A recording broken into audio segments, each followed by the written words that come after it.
What's going on, everybody? Welcome back to another Lions video. Now, yesterday we did a video talking about a potential draft trade target for the Detroit Lions in the Washington football team, what the Lions could expect to get from the Washington football team if they were willing to move up, what the Lions could expect in return for their 7th overall selection, and what they may be looking to do with the picks that they recuperate. Now, today I want to talk about another potential trade target in the Los Angeles Chargers. Now, it has been said that the Lions are looking to trade down in the NFL draft, and it is said that the Los Angeles Chargers may be looking to move up for a top offensive line prospect. So in today's video, we will be talking about the potential trade scenario between our Detroit Lions as well as the Los Angeles Chargers. Talk about what we could expect in return for the 7th overall pick from LA, what we could expect to see LA do with that pick, and of course, what the Lions would be doing with the picks that they acquire. Now, before we get into the video and before we get into talking about this potential trade scenario, if you're new to the channel and you're enjoying the content, please consider liking the videos and subscribing to the channel. It takes just 2 seconds out of you to do so. It's quick, free, and easy, and you would be helping the channel out more than you could possibly know. So if you could do that, take those 2 seconds to like and subscribe, and maybe, just maybe, a third to hit the bell notification so you never miss an upload.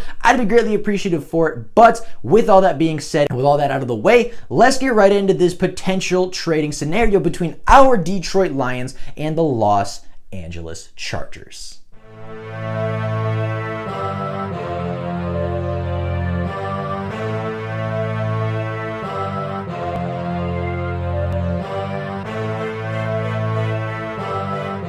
Now, although the Chargers are not coming off the greatest NFL season, of course, sitting at just the 13th overall pick, coming off not the greatest season, no playoff race, no playoff run, not necessarily a lot of team success for the Chargers, they do, very similarly to the Washington football team, have a lot of pieces in place. They have the reigning offensive rookie of the year in Justin Herbert. They have 2 really good wide receivers in Keenan Allen and Mike Williams. They just signed the former All-Pro center in Corey Linsley away from the Green Bay Packers. Thank you very much. And they do have a lot of really solid pieces in place, especially on the offensive side of the ball. However, the one thing that they've really been missing, the one thing that they were missing a lot last year, and the one thing that they have said that they are very interested in acquiring this draft season is a top tier offensive tackle prospect. Now, whether that be Penei Sewell or Rashawn Slater is of course yet to be seen. However, they have said publicly, the Los Angeles Chargers have said publicly that if Penei Sewell does happen to fall past the Cincinnati Bengals, they would be willing to trade up to acquire the All-Pro and potential Hall of Fame prospect. The Chargers hold a lot of picks in this NFL draft, holding pick 13,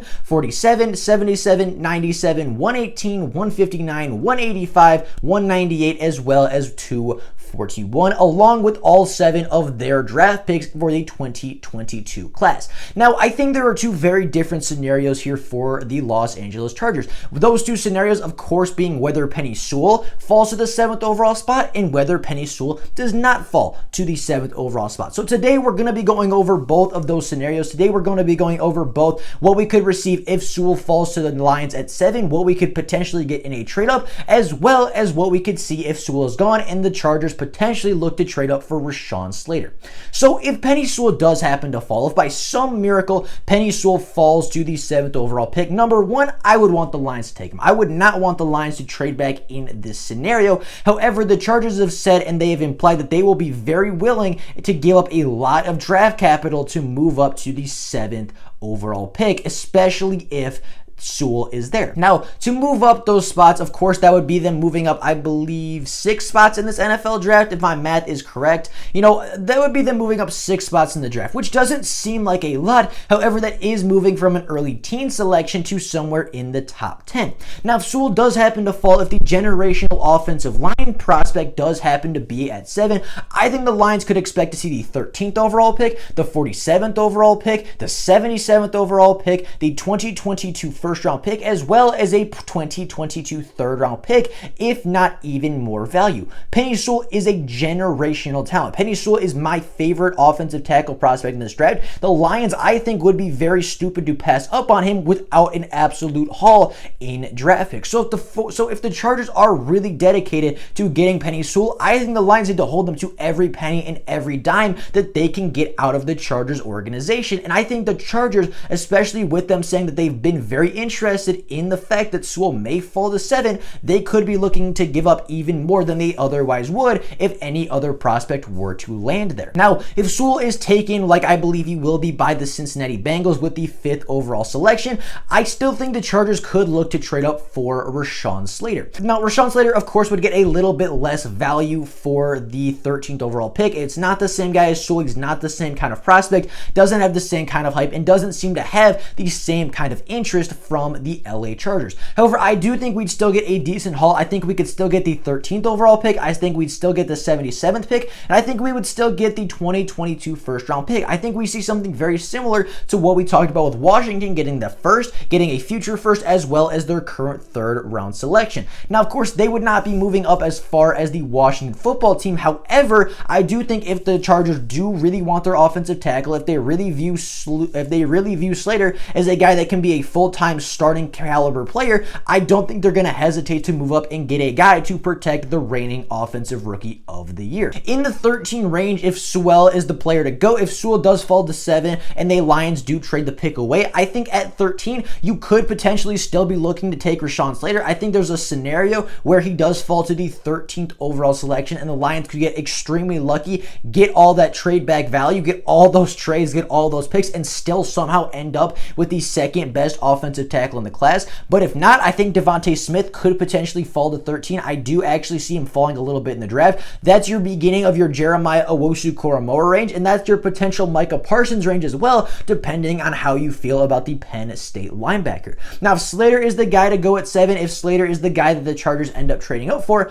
I think it's a similar situation. However, that's where you see maybe Jeremiah Owusu-Koramoah, similar to the last situation, but you could potentially see Christian Barmore go here. You could see maybe Azeez Ojulari go here, or if you really want to question it, you can go Christian Darrisaw, potentially the 3rd overall tackle, my 4th tackle in the class, or a guy like Tevin Jenkins, something like that. You could get that 2nd tier of offensive tackle, or you could potentially look to trade that pick away again, acquiring even more picks to move down a couple more spots while still being in that striking range for JOK, still being in that striking range for Christian Barmore or Ojulari, or maybe even somebody else that was on that list. Now at 47, of course, with the Sewell trade, that's kind of your range for Jaelan Phillips, Baron Browning, or Richie Grant, or Kadarius Toney, all guys that I think could be really beneficial to the Lions team, and all guys that I think the Lions have shown interest in over the past couple of weeks. And at 77, kind of similar to what we saw with the Washington football team, that's your range for a Rashawn Weaver if you want to get a pass rusher. That's your range for a Javon Holland, a Tommy Togiai, or a Kellen Mond if you want to go the quarterback route.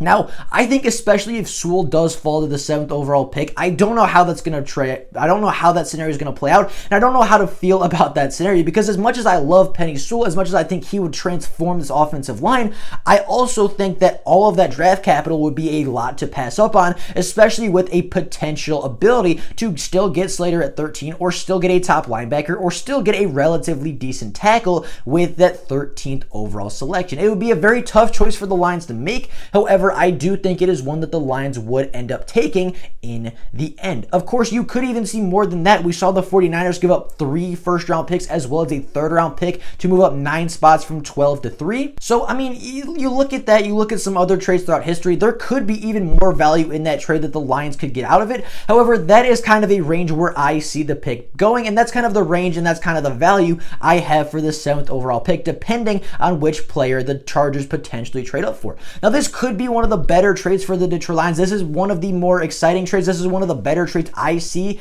in the Detroit Lions future. You're not moving down too far on the board, only to the 13th overall pick. You have a potential to gain 4 to 5 picks within the top 100 in the next 2 seasons alone. On top of that, you get similarly to yesterday, a 3rd first-round pick. You would get, of course, on top of that, those compensatory picks from next year. You're going to have a lot of draft capital in the next 2 years, and I think trading down, getting 5 more picks, 4 to 5 more picks inside the top 100 would just give give the Lions so much flexibility, so much freedom to work with in the next 2 to 3 draft classes, and it could really help grow and really help boost this Lions rebuild, this Lions retool, whatever you want to call it. It could really help boost this team to be productive and be better much sooner than people believe they will be. With that being the case, that is all I have for you guys today. That is my second potential trade target for the Detroit Lions. Let me know what you guys think about these videos. Do you guys enjoy these kinds of videos? Do you guys enjoy me going a little bit more in depth with potential trade targets? Do you guys, let me know what you guys like to see. Let me know if you guys enjoyed this video, of course, in the comments down below. Let me know what you guys would think about a potential trade with the Los Angeles Chargers, trading down to 13 and potentially acquiring all of that capital.